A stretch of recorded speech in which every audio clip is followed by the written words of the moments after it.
Hello, everybody, and welcome back to Gotta Get Running. I'm Phil Hargison. Alongside of me is Chris Farley. Chris, good to see you again. How you doing, Phil? Good, man. We're down here on the Tidal Basin here, next to the cherry blossoms. They're in full bloom already, man. It's looking good. Yeah, no doubt. Just like your running is in full bloom, the cherry blossoms are in full bloom.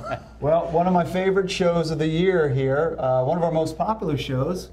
I'm going to introduce our guest here. It's the race director. You always got to have all the fun. Of the Credit Union Cherry Blossom 10 Mile Run. It's Phil Stewart. Thanks for joining us. How you doing, Phil? Yeah, pleased to be here. So it's nice to take a little break from all the trying to get this thing organized to come out here and take a night off and come out here and talk to you guys. So. Well, it is coming to the wire. We're about 3 weeks away, and generally, I mean, how's it going? How's the preparation going for the race? No, it's going well actually. We're getting all the final logistical stuff in place. But one of the things that we're really excited about is we are hosting for the first time the USA Women's Championship presented by America's Credit Unions. And what that means is that we're going to have some of the top American female runners running in this race. And so we're tremendously excited about that. I mean, we're going to have a women's field like no other year. Yeah, they always have a great field, and to have the American Championship here is that's a great extra bonus for people watching, and we'll look forward to that. Tell us, I want to hear about some of the names, what's at stake for them, what can they win? Well, there is, in the regular prize money, there's about $50,000. In order to get the championship, we put in about another $15,000, which will just go to the American women. But what's interesting is that the prize money is cumulative. So, for example, in the open competition, what we might call the international competition, the first place prize is $8,000. In the U.S. Championship, it's $5,000. So if an American woman wins the race, and there certainly are viable American candidates, and we can talk about them in a minute, but they would go home with $13,000. Wow. And if they set the all-women's American record for 10 miles, they'd pick up another $2,500. So you could have an American woman winning the race, setting the record, going home with over $15,000 in prize money, which I think, as you know, for non-marathons, wow, that's good money. It really is. So who are the women that you have on tap to run this race? Well, I think the Americans. Yeah, I mean, the big star is Janet Cherobin-Bauckham, who was a U.S. Olympian at 10,000 meters. She placed, I believe it was 5th or 6th in the U.S. marathon trials. She ran 220, 228, 229 down there. But she has been dominant on the U.S. Championship road circuit. Great road racer. She just ran at the River Run down in Jacksonville, won that race by a comfortable margin, and she certainly should have no trouble breaking 54:38, which is the single-sex American record for 10 miles, unless we have gale force winds out there. I think that's what it would take. Right. Yeah, 54 minutes. That's incredibly fast, and those women will be starting a little earlier than when is their start? Yeah, but we actually, and this is a good way for us to. I mean, in the past we thought it was a good way to showcase the women's competition. This year, that's particularly important since it is the championship. So the women will start about 10 minutes before the men, and what that ensures is that rather in most races, you don't really know where the women are. I mean, they're buried among the lead men.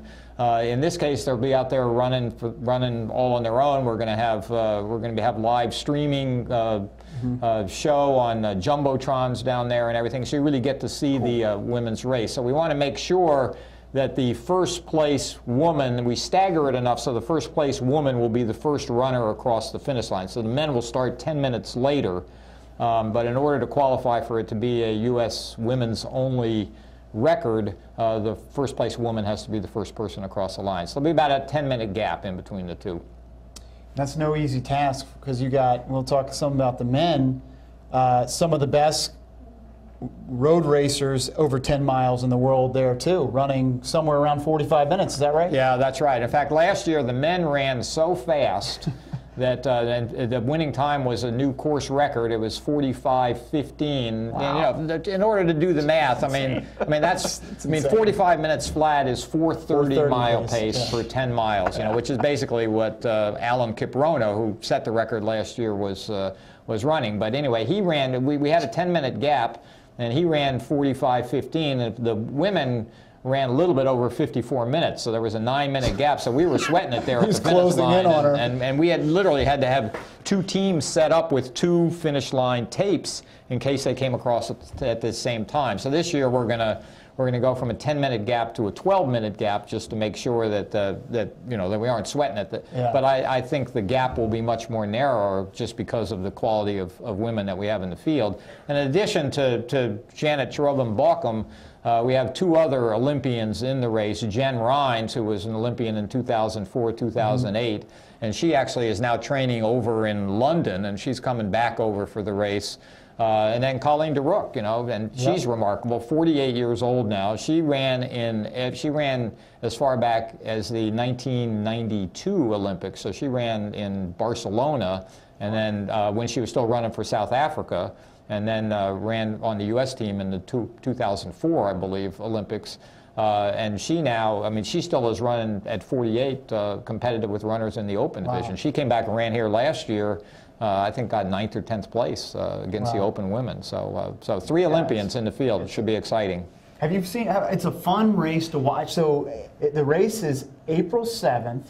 So head on downtown. It's a really fun race to watch. And as a participant in the race, you actually get a chance to see the elites as they're finishing up, or they're doubling your time, or whatever. One of the great chance to see them, which is one of cool. the things that we like about the course is that it has a number of out and back sections. So you'll go up Rock Creek Parkway, you'll turn around, you come back. You go over Memorial Bridge and you come back. And it's interesting because you hear a lot of people who you hear a lot of discussion about, do these races need the elite athletes and like that.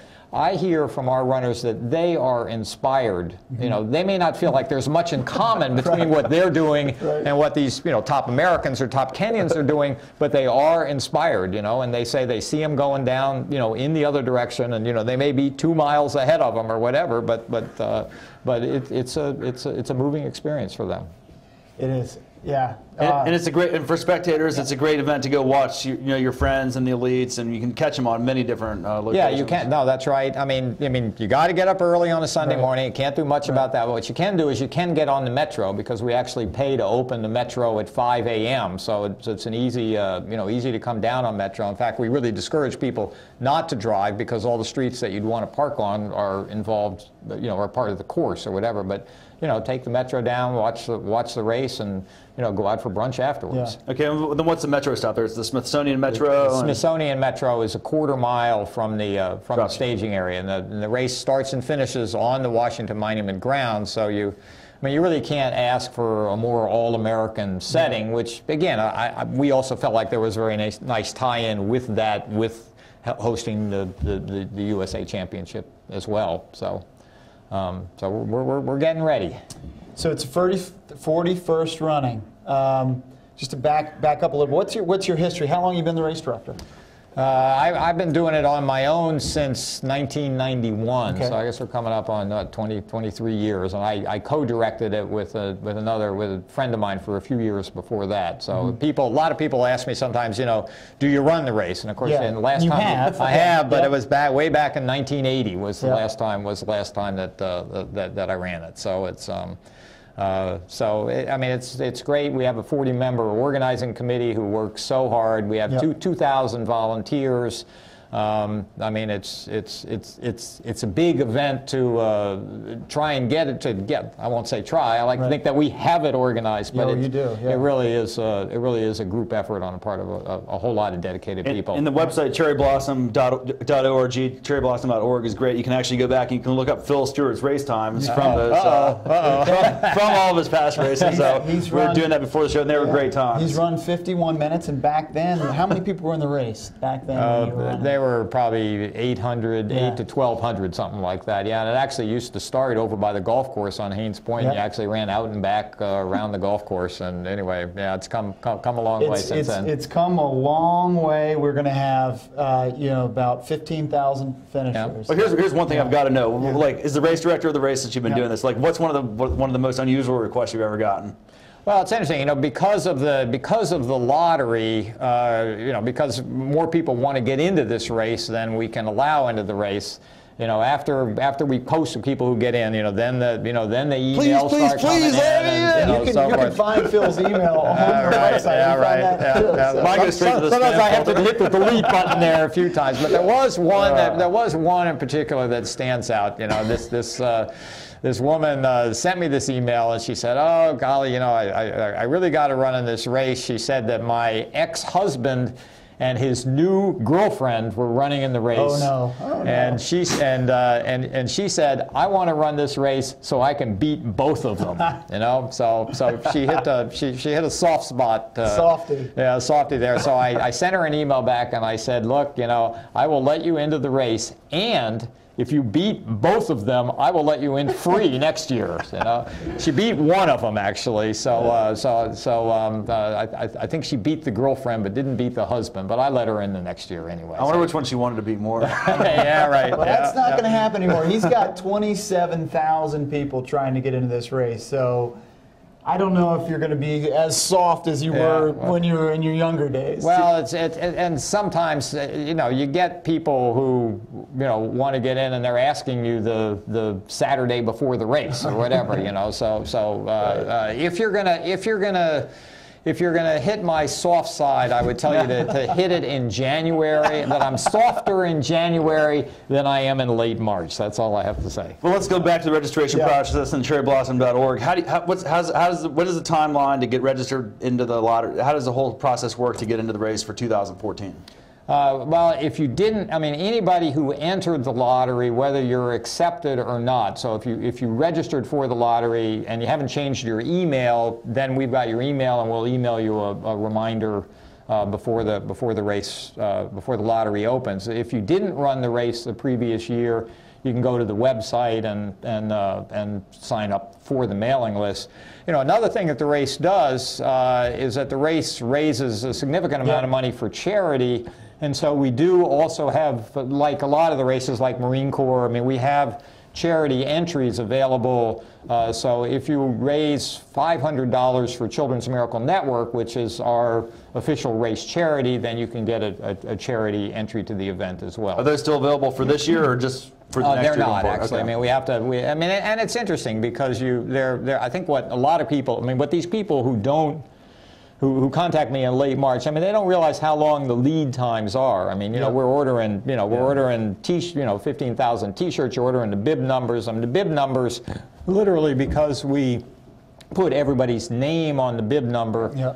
I mean, they were ordered about the 1st of March, and so you know, there are a lot of deadlines. I mean, I think in general, a race is, you know, well-organized race is like a good book where you don't appreciate how, you know, the writing seems effortless. And, you know, I think if the race goes, you know, and I don't think people think about, well, how did, you know, all these bananas get here? Right. Or how does this, why does this race have my name on it? I mean, you know, they think it's cool. And, you know, all of those things require, you know, effort and time on our part to pull together. Yeah, no, that's exactly right. That's exactly right.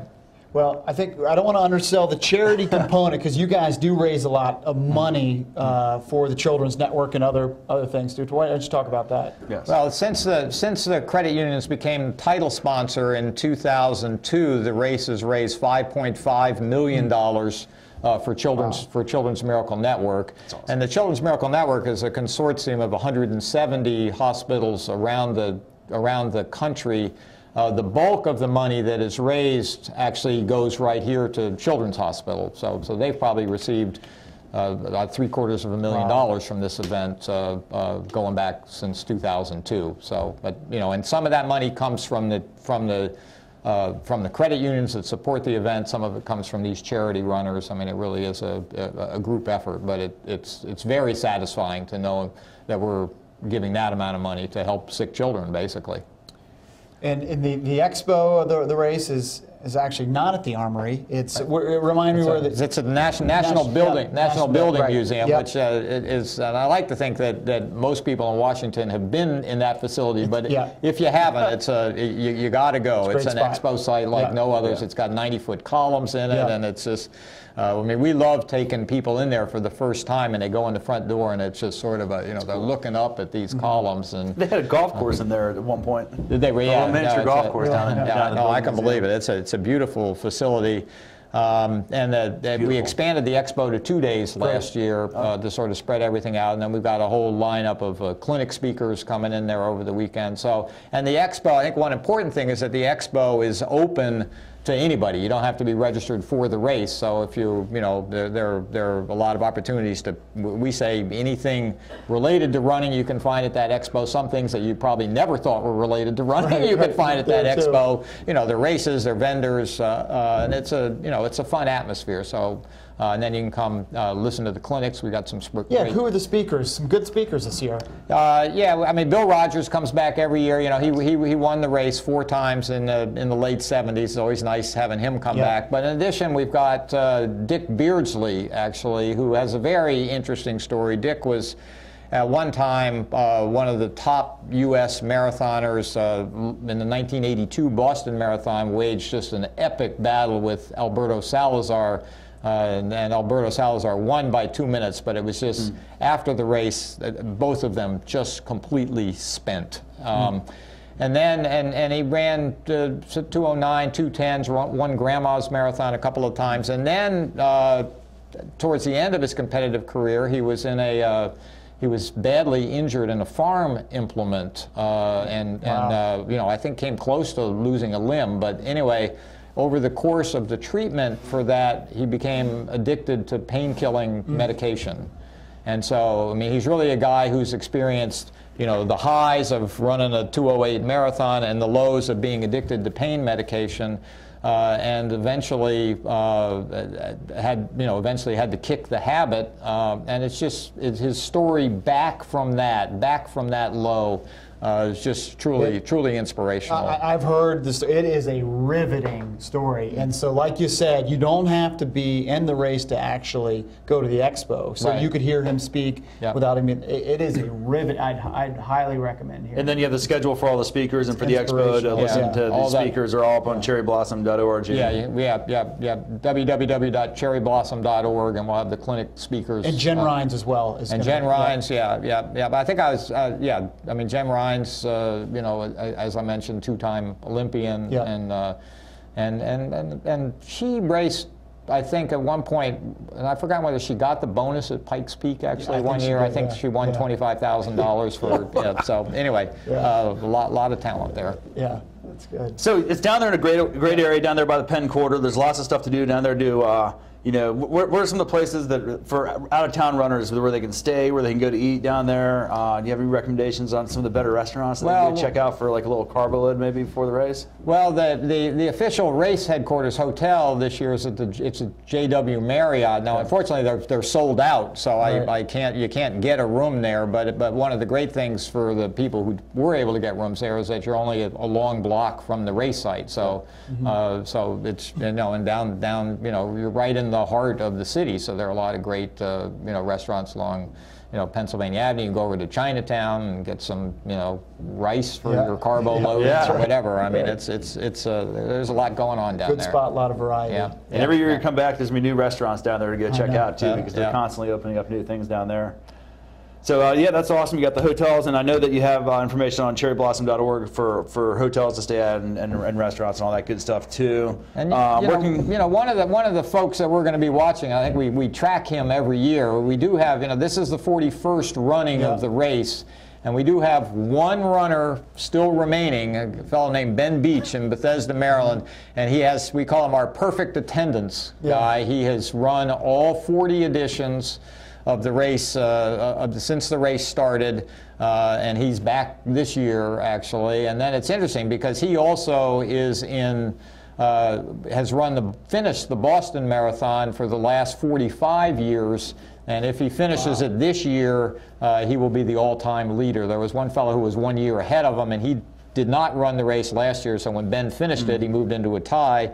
And if he finishes the Boston Marathon, now he's only got 8 days this year between, this is as close a proximity between the Credit Union Cherry Blossom and the Boston Marathon, so so he's going to... So look for Ben, so you can check out his times and the results archive, which I think is the coolest thing. I was checking out my dad's time from 1979. You can look at Bennett Beach. You can see all his times. I mean, the guy ran 22 years in a row under 60 minutes and is still clocking a fast time at around 90 minutes, 95 minutes or something like that. Yeah, so that's right. Yeah. So look for him.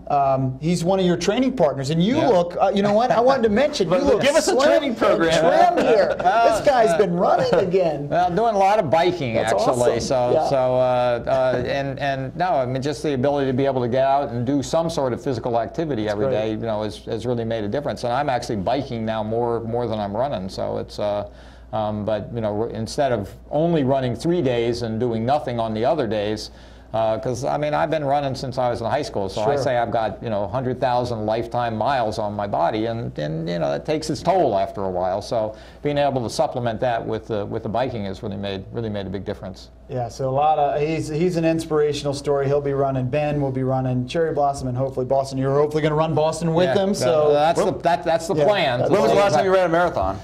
2010, actually. Ran the Boston Marathon. Ran it with Ben that year, and he dropped me about Wellesley, actually. So we'll see. It's not a bad place to be dropped, actually. Yeah, that's right. Yeah, that's where I'd stop and hang out for a while. We talked about the expo. Some of the sponsors there that might be at the expo, or who are your sponsors this year?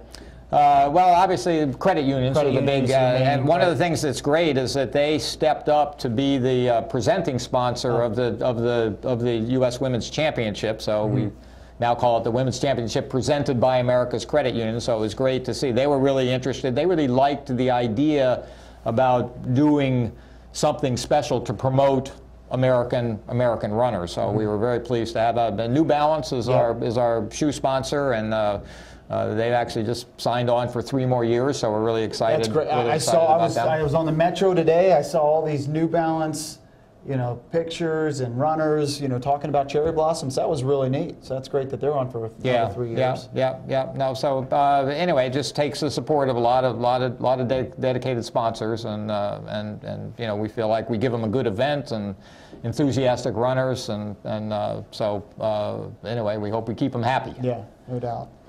Yeah, no doubt. We haven't touched on a lot of the experience. Is you talked about the number, or your name on your bib, and some of the boutique stuff. So, talk about what the first-time runner should expect. Well, we have a wave start actually. So we have 6 waves, and the waves are, what wave you are in is based on what time you provided for us. In other words, when you apply for the race, you give us what you're anticipating. Now, a lot of the runners have never run 10 miles, so we have conversion formulas. So if somebody gives us a 10K, you can put them in the correct spot. But a lot of people now, late in the cycle, we get these emails and say, oh well, I'm in the purple corral and I think I should be in the orange corral, 1 corral forward. And the thing is that the way the corrals are spaced out, I mean, each corral is like a race unto itself. So, and of course, virtually all the races now are using the chips, the transponders. So, I mean, in some ways, it really doesn't matter all that much what corral you're starting in. So, I tell these runners, look, don't panic. In fact, in some ways, if you're in the front end of the purple corral, which is the slowest corral, you're probably in a better position than being at the back end of the orange corral right in front of it, because each corral, I mean, the way to think about it is that each corral is a mini race of about 3,500 people. And so that then becomes a manageable unit. And then, of course, because you're being timed by the transponders, you're getting your net time, so you're not being penalized by the fact that, because it takes, I mean, in the open race, the first corral goes at 7:30, and the last corral goes at 7:53. So there actually is these 6 corrals are taken off over a 23-minute period. Right.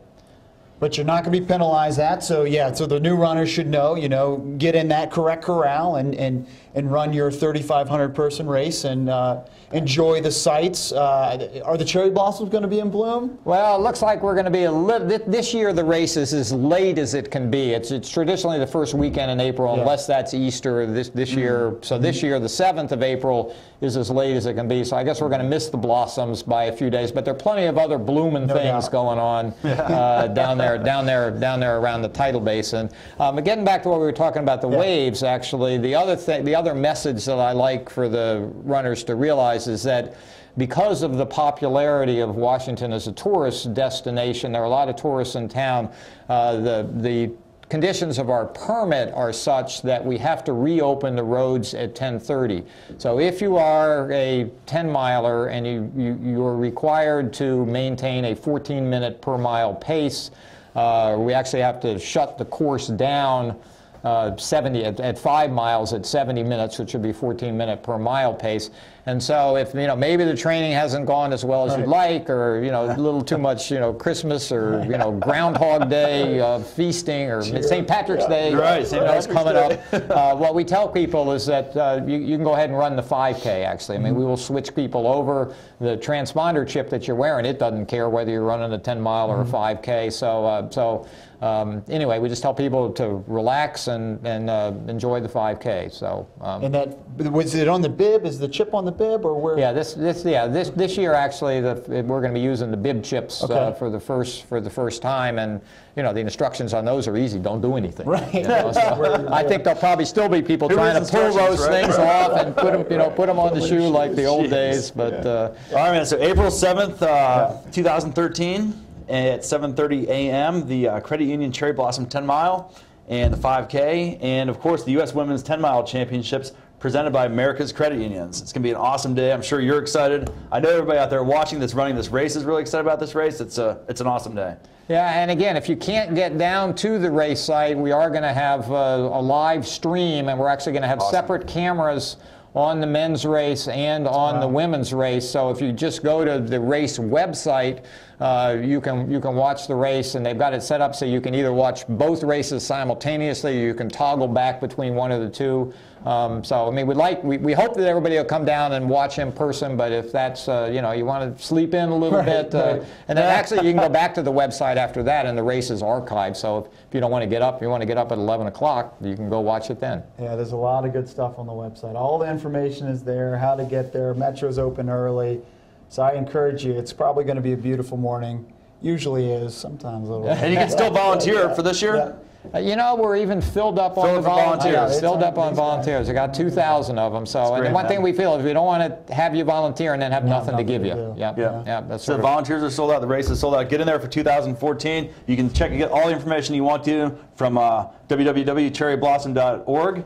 It's a great race. We're grateful to have Phil Stewart come join us here in the studio again and talk about this race. I know that we're both looking very much forward to this day. Pleasure to be back, and we're looking forward to putting on a great event. Thanks, Phil. Appreciate you joining us. Thanks a lot, Phil, and thank you guys for watching. We'll see you next time on Gotta Get Running. Bye-bye, everybody.